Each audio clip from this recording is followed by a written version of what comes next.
जय श्री राम। जय श्री राम। राम से मिथिला के राजपुरोहित शतानंद जी विशेष रूप से प्रभावित हुए।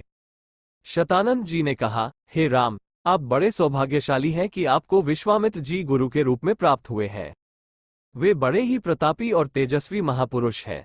ब्राह्मणत्व की प्राप्ति के पूर्व ऋषि विश्वामित्र बड़े पराक्रमी और प्रजावत्सल नरेश थे। प्रजापति के पुत्र कुश, कुश के पुत्र कुशनाभ और कुशनाभ के पुत्र राजा गाधी थे। ये सभी शूरवीर, पराक्रमी और धर्मपरायण थे। विश्वामित्र जी उन्हीं गाधी के पुत्र हैं। एक बार राजा विश्वामित्र अपनी सेना के साथ वशिष्ठ ऋषि के आश्रम में गए। चूंकि उस समय वशिष्ठ जी ईश्वर भक्ति में लीन होकर यज्ञ कर रहे थे, विश्वामित्र जी उन्हें प्रणाम करके वहीं बैठ गए। यज्ञ क्रिया से निवृत्त होने पर वशिष्ठ जी ने विश्वामित्र जी का बहुत आदर सत्कार किया और उनसे कुछ दिन आश्रम में ही रहकर आतिथ्य ग्रहण करने का अनुरोध किया। इस पर यह सोचकर कि मेरे साथ विशाल सेना है और सेना सहित मेरा आतिथ्य करने में वशिष्ठ जी को कष्ट होगा, विश्वामित्र जी ने नम्रतापूर्वक विदा होने की अनुमति मांगी। किंतु वशिष्ठ जी के अत्यधिक अनुरोध करने पर थोड़े दिनों के लिए राजा विश्वामित्र को उनका आतिथ्य स्वीकार करने के लिए विवश होना पड़ा। राजा विश्वामित्र के आतिथ्य स्वीकार कर लेने पर वशिष्ठ जी ने कामधेनु गौ का आह्वान किया और उससे विश्वामित्र तथा उनकी सेना के लिए 6 प्रकार के व्यंजन तथा समस्त प्रकार की सुविधाओं की व्यवस्था करने की प्रार्थना की। उनकी इस प्रार्थना को स्वीकार करके कामधेनु गौ ने सारी व्यवस्था कर दी। वशिष्ठ जी के अतिथि सत्कार से राजा विश्वामित्र और उनके साथ आए सभी लोग बहुत प्रसन्न हुए। कामधेनु गौ का चमत्कार देखकर विश्वामित्र के मन में उस गौ को प्राप्त कर लेने की इच्छा जागृत हुई और उन्होंने वशिष्ठ जी से कहा कि ऋषि श्रेष्ठ, कामधेनु जैसी गौ तो किसी वनवासी के पास नहीं वरन राजा महाराजाओं के पास ही शोभा देती है। अतः आप इसे मुझे दे दीजिए। इसके बदले में मैं आपको सहस्त्रों स्वर्ण मुद्राएं दे सकता हूँ। इस पर वशिष्ठ जी बोले कि राजन, ये गौ ही मेरा जीवन है और इसे मैं किसी भी कीमत पर किसी को नहीं दे सकता। वशिष्ठ जी के इस प्रकार कहने पर विश्वामित्र ने बलात् उस गौ को पकड़ लेने की आज्ञा दे दी और सैनिकगण उस गौ को डंडे से मार मार कर हाँकने लगे। कामधेनु गौ ने क्रोधित होकर अपना बंधन छुड़ा लिया और वशिष्ठ जी के पास आकर विलाप करने लगी। वशिष्ठ जी बोले कि हे कामधेनु, मैं इस राजा को शाप भी नहीं दे सकता क्योंकि यह राजा मेरा अतिथि है और इसके पास विशाल सेना होने के कारण इससे युद्ध में भी विजय प्राप्त नहीं कर सकता। मैं अत्यंत विवश हूँ। वशिष्ठ जी के इन वचनों को सुनकर कामधेनु ने कहा कि हे ब्रह्मर्षि, क्या एक ब्राह्मण के बल के सामने क्षत्रिय का बल कभी श्रेष्ठ हो सकता है? आप मुझे आज्ञा दीजिए, मैं एक क्षण में इस क्षत्रिय राजा को उसकी विशाल सेना सहित नष्ट कर दूंगी। कोई अन्य उपाय न देखकर वशिष्ठ जी ने कामधेनु को अनुमति दे दी। आज्ञा पाते ही कामधेनु ने योगबल से पहनव सैनिकों की एक सेना उत्पन्न कर दी और वो सेना विश्वामित्र की सेना के साथ युद्ध करने लगी। विश्वामित्र जी ने अपने पराक्रम से समस्त पहनव सेना का विनाश कर डाला। इस पर कामधेनु ने सहस्त्रों शक, हूण, बर्वर, यवन और काम्बोज सैनिक उत्पन्न कर दे। जब विश्वामित्र ने उन सैनिकों का भी वध कर डाला तो कामधेनु ने मारक शस्त्रास्त्रों से युक्त अत्यंत पराक्रमी योद्धाओं को उत्पन्न किया, जिन्होंने शीघ्र ही राजा विश्वामित्र की सेना को गाजर मूली की भांति काटना आरंभ कर दिया। अपनी सेना का नाश होते देख विश्वामित्र के 100 पुत्र अत्यंत कुपित हो वशिष्ठ जी को मारने दौड़े। परिणाम ये हुआ कि वशिष्ठ जी ने उनमें से एक पुत्र को छोड़कर शेष सभी को भस्म कर दिया।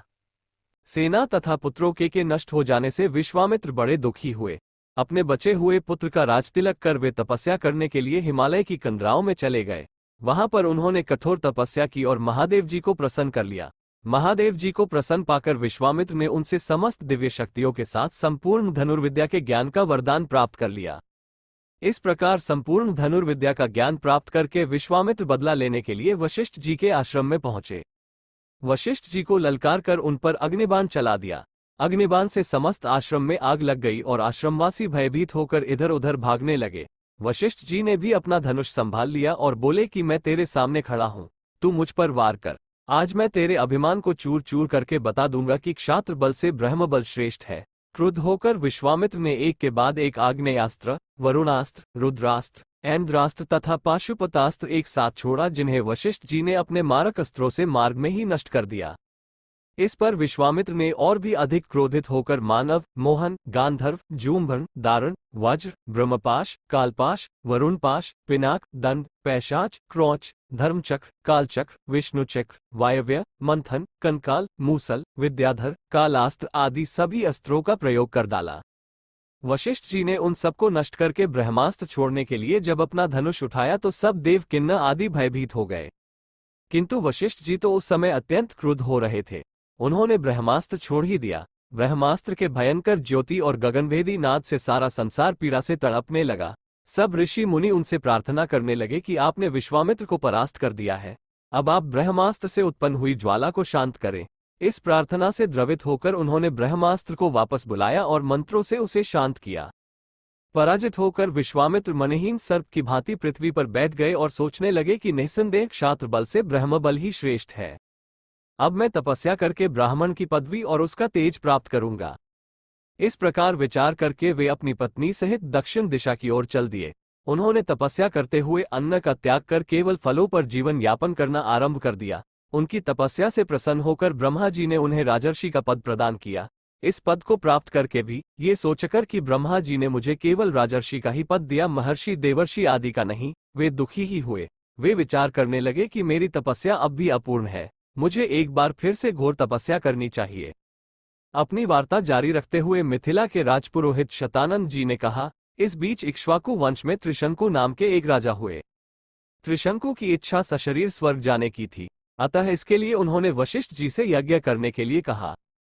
वशिष्ठ जी ने बताया कि मुझ में इतनी सामर्थ्य नहीं है कि मैं किसी व्यक्ति को शरीर सहित स्वर्ग भेज सकूं। वशिष्ठ जी के असमर्थता प्रकट करने पर त्रिशंकु ने यही प्रार्थना वशिष्ठ जी के पुत्रों से भी की, जो दक्षिण प्रांत में घोर तपस्या कर रहे थे। इस पर वशिष्ठ जी के पुत्रों ने कहा कि अरे मूर्ख, जिस काम को हमारे पिता नहीं कर सके तो उसे हमसे कराना चाहता है।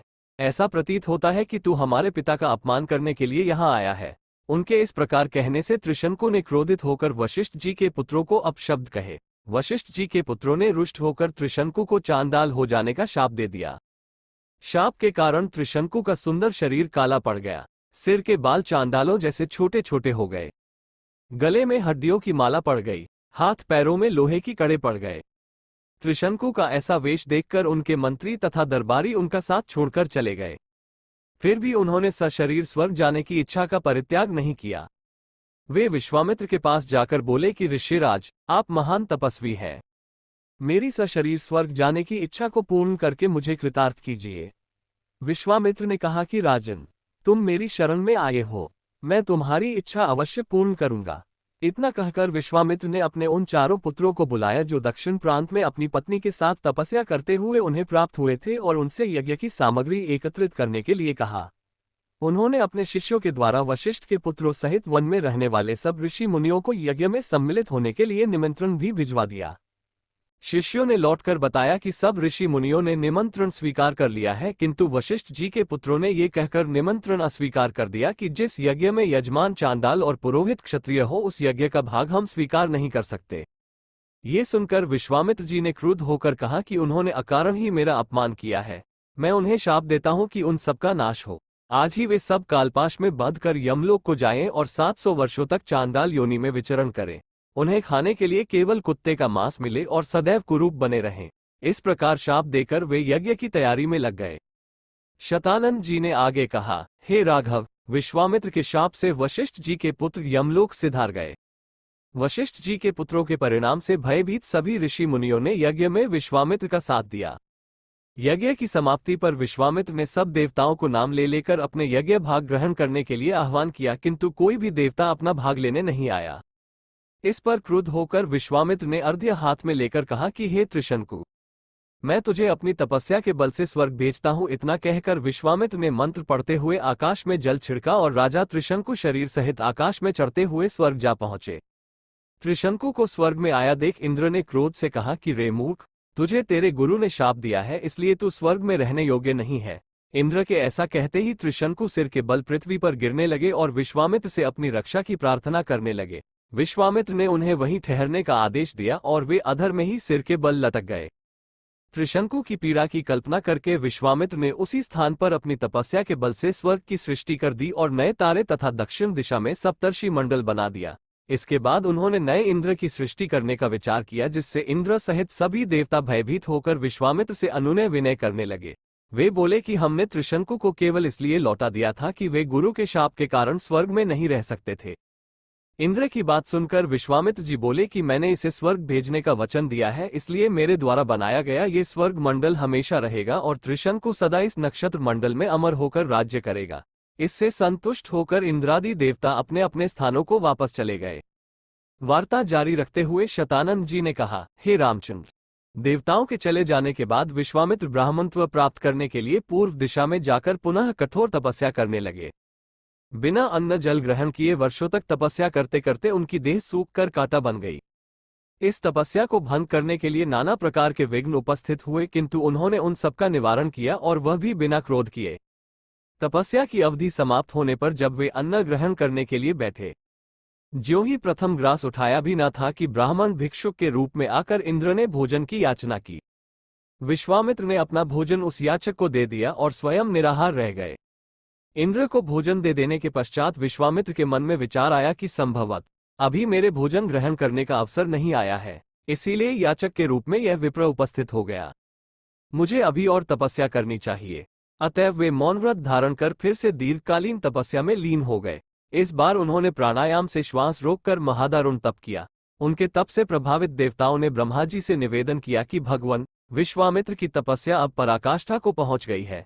अब वे क्रोध और मोह की सीमाओं को पार कर गए हैं। अब इनके तेज से सारा संसार प्रकाशित हो उठा है। सूर्य और चंद्रमा का तेज भी इनके तेज के सामने फीका पड़ गया है। अतएव आप प्रसन्न होकर इनकी अभिलाषा पूर्ण कीजिए। देवताओं के इन वचनों को सुनकर ब्रह्मा जी उनसे देवताओं को साथ लेकर विश्वामित्र जी के पास पहुंचे और बोले कि हे विश्वामित्र, निसंदेह तुम्हारी तपस्या प्रशंसनीय है। हम तुमसे अत्यंत प्रसन्न हैं और तुम्हें ब्राह्मण श्रेष्ठ की उपाधि प्रदान करते हैं। तुम संसार में महान यश के भागी बनोगे। ब्रह्मा जी से यह वरदान पाकर विश्वामित्र ने कहा कि हे भगवान, जब आपने मुझे यह वरदान दिया है तो मुझे ओंकार, षट्कार तथा चारों वेदों का ज्ञान भी प्रदान करें। प्रभो, अपनी तपस्या को मैं तभी सफल समझूंगा जब वशिष्ठ जी मुझे ब्राह्मण और ब्रह्मर्षि स्वीकार करेंगे। विश्वामित्र की बात सुनकर समस्त देवताओं ने वशिष्ठ जी के पास जाकर उन्हें सारा वृत्तांत सुनाया। उनकी तपस्या की कथा सुनकर वशिष्ठ जी स्वयं विश्वामित्र के पास पहुंचे और उन्हें अपने हृदय से लगाकर बोले कि विश्वामित्र जी, आप वास्तव में ब्रह्मर्षि हैं। मैं आज से आपको ब्राह्मण स्वीकार करता हूं। हे रघुनंदना, इतनी कठोर तपस्याओं एवं भारी संघर्ष के पश्चात विश्वामित्र जी ने यह महान पद प्राप्त किया है। ये बड़े विद्वान, धर्मात्मा, तेजस्वी एवं तपस्वी हैं। राजा जनक भी शतानंद द्वारा वर्णित विश्वामित्र जी की कथा सुन रहे थे। वे बोले, हे कौशिक, मैं आपको और इन राजकुमारों को मिथिला में पाकर कृतार्थ हो गया हूं। अब अधिक समय व्यतीत हो चला है। भगवान भास्कर अस्ताचल की ओर जा रहे हैं। संध्या उपासना का समय हो गया है, इसलिए मुझे आज्ञा दीजिए। प्रातःकाल पुनः आपके दर्शन के लिए आऊंगा। इस प्रकार मुनि से आज्ञा ले राजा जनक अपने मंत्रियों सहित विदा हुए।